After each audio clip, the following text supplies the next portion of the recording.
Social মিডিয়ার মাধ্যমে একটা ভুয়ো একেবারে ফেক পদত্যাগপত্র ঘোরাঘুরি করেছে।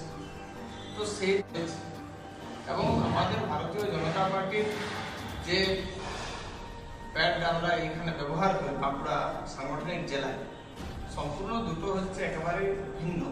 সাংগঠনিক জেলায় একজন তপশিলি জাতির যুবক নির্বাচনে একেবারে প্রমুখ ভূমিকায় রেখে সভাপতির দায়িত্ব পাঠিয়ে দিয়েছেন, যিনি প্রধানমন্ত্রীর মঞ্চে জায়গা হচ্ছে, যা মাননীয় স্বরাষ্ট্রমন্ত্রীর সঙ্গে গাড়িতে রোড শো হচ্ছে।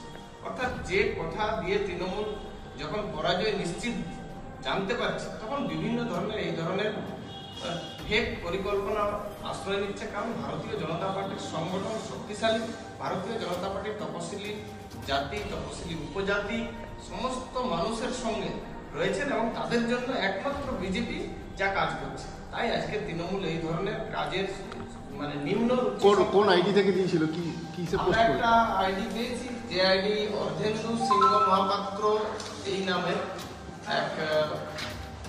নামের একজন ব্যক্তি, যে তৃণমূলের কর্মী, সেই তৃণমূলের কর্মীর প্রোফাইল থেকে পোস্ট হয়েছে।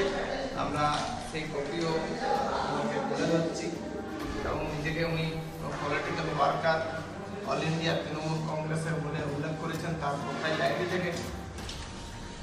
এবং এই যে এখানে আমার যে সাইন এবং স্ট্যাম্প ব্যবহার করা হয়েছে, এটা সম্পূর্ণরূপে ক্রিমিনাল অফেন্স। সেই কারণে আমরা সম্পূর্ণ এটা সাইবার ক্রাইম এবং একেবারে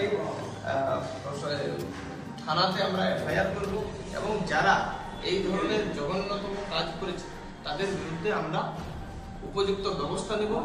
আজকে পরাজয় নিশ্চিত তৃণমূল কংগ্রেসের, আর পরাজয় নিশ্চিত জেনেই এই ধরনের একেবারে মানে খুবই ছোট জঘন্য নিম্ন রুচি সম্পন্ন রাজনীতিতে তারা নেমেছে।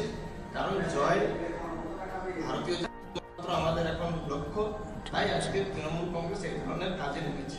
আমরা এর জন্য উচ্চতর নেতৃত্বকে জানিয়েছি এবং প্রশাসনকে আমরা এই বিষয়ে অবগত করাচ্ছি। আমরা এর কঠোর থেকে কঠোর ব্যবস্থা যারা এর সঙ্গে জড়িত আছে সেই জন্য আমরা নেব, কারণ ভারতীয় জনতা পার্টি তপশিলি উপজাতি, তপশিলি জাতির সঙ্গে রয়েছে।